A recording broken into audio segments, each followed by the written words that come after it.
A Isca de Satanás, John Bevere, capítulo 4. Meu pai, meu pai. 1 Samuel 24:11 diz: Meu pai, reconhece e vê que não há em mim nem mal e nem rebeldia, e não pequei contra ti, ainda que andas a caça da minha vida para me tirares.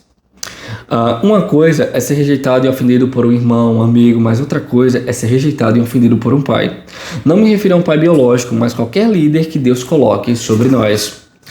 Uma relação de amor e ódio. E aqui nessa parte ele fala como Saul, ele admirava Davi, porque Davi matou Golias, e Davi, tudo que Davi fazia tinha êxito, e ele começou a admirar Davi. Só que esse amor e admiração que Davi se tornou em inveja e ódio. Em tudo que Saul dava a Davi para executar, a mão de Deus estava sobre ele e Davi prosperava. E isso fez com que Saul chamasse Davi para sentar à mesa junto com os filhos, deu a própria filha em casamento a Davi, só que o ranço que Saul estava tendo de Davi, porque Davi estava prosperando mais do que ele em seus feitos, foi tomando conta do coração do próprio Saul. E essa inveja foi trazendo um ódio que ele queria acabar com a própria vida de Davi. Observe que foi Deus e não o diabo quem colocou Davi sob os cuidados de Saul. Porque Deus não apenas permitiria isto, como também o planejaria.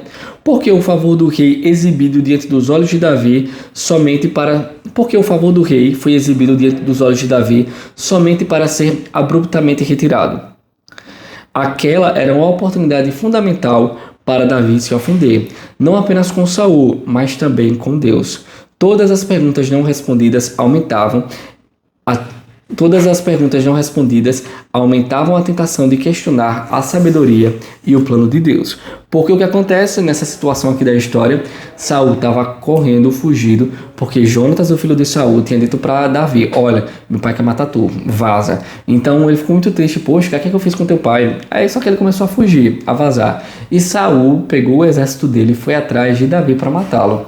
E Davi teve duas oportunidades em que ele chegou ali perto, pôde matar Saul e não matou, porque ele falava: poxa, eu não vou tocar no ungido do Senhor, aquele a que Deus escolheu para ser rei sobre Israel. Sendo que nessa situação todinha, Samuel já tinha ido lá, antes na casa de Jessé, tinha ungido ele rei, falado o que iria acontecer, mas em nenhum momento ele quis fazer do jeito dele, né? Ele esperou o tempo do Senhor. Onde estão os pais? Aí aqui nesse momento ele fala que do nosso dia a dia nós temos muitos problemas na comunidade cristã, porque muitas pessoas têm sido ofendidas, escandalizadas pelos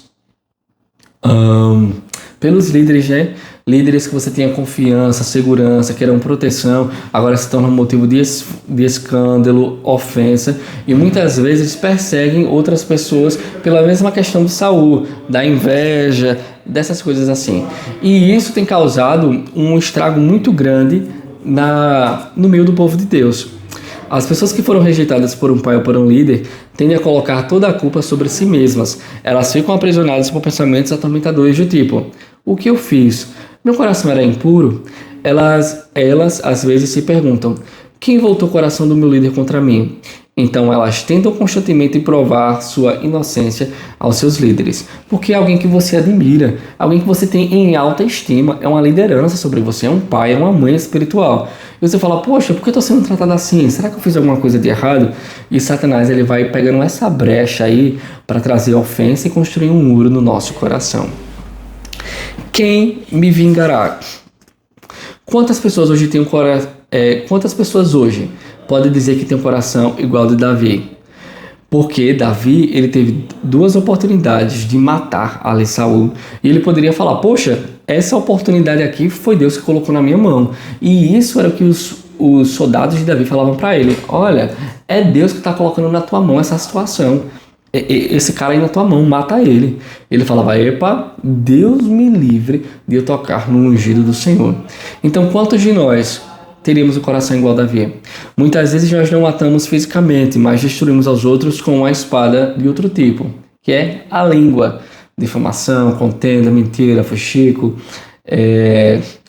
tudo que provê para difamar, denegrir a pessoa é feito.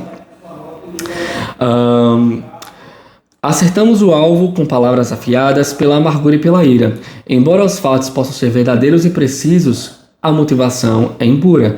Talvez até aquilo que você esteja falando da sua liderança, do seu líder, realmente aconteceu, é verdade. Só que a motivação não é que haja uma correção, que outras pessoas não sejam afetadas por isso. A sua intenção é espalhar a fofoca e difamar e manchar a reputação e a imagem daquela pessoa. Tenha consciência que o próprio Deus ele é responsável de fazer as coisas acontecerem com a motivação correta. Provérbios 6, 16 a 19 diz que semear a discórdia ou a separação entre irmãos é abominável ao Senhor.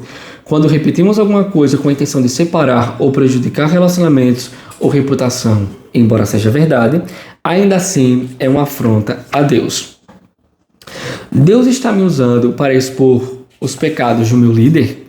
E aqui nessa situação, ele fala que, aqui nessa parte do livro, ele fala que ele estava numa igreja, ele era líder dos jovens, e o pastor principal, cujo filho participava dos jovens, estava o perseguindo, porque ele estava prosperando, se destacando, e ele estava ficando com inveja.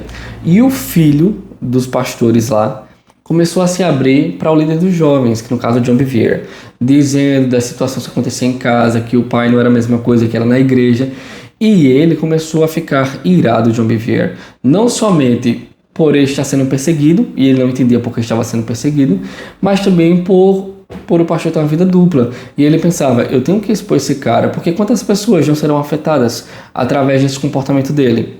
Só que ele percebeu que ele queria muito mais se vingar do que proteger qualquer pessoa do ministério. No final das contas, o que aconteceu?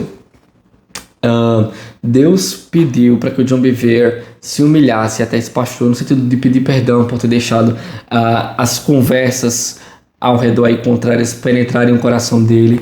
E com o tempo ele saiu daquela igreja, foi para outro local. E ele foi, há pouco tempo depois, o pastor principal foi exposto coisa pior ainda do que ele sabia. E quando ele soube o que aconteceu, ele ficou triste. Não porque o pastor tenha sido exposto, mas por conta do que o pastor iria sofrer agora, da reputação dele. Entendam, ele sabia que era necessário a exposição do pecado, mas ele ficou triste com a pessoa. Entendeu? Assim como Deus ama o pecador, mas aborrece o pecado. Aí foi quando ele falou que realmente ele estava com o coração genuíno. Davi foi sábio quando decidiu deixar que Deus fosse o juiz de Saul. Você pergunta, quem Deus usou para julgar Saul?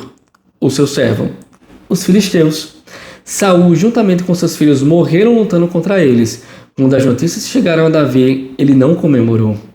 Ele chorou. É fácil ser leal a um líder ou um pai que o ama, mas enquanto alguém que está determinado a destruí-lo, você quer ser um homem ou uma mulher segundo o coração de Deus ou quer procurar a vingança? E realmente é desafiador, porque nós vivemos numa situação em que as pessoas, se você está numa situação em que as pessoas feriram você e você vê que elas estão agora colhendo o que plantou, na humanidade, no natural, você fala, tá vendo aí? Bem feito, tome. Mas só o amor de Deus, amor ágape, faz com que a gente se entristeça com a queda dos nossos inimigos. É justo Deus vingar os seus servos, mas é injusto os servos de Deus se vingarem. E é isso aí, pessoal. Sejam abençoados na prática da palavra. Valeu, partiu.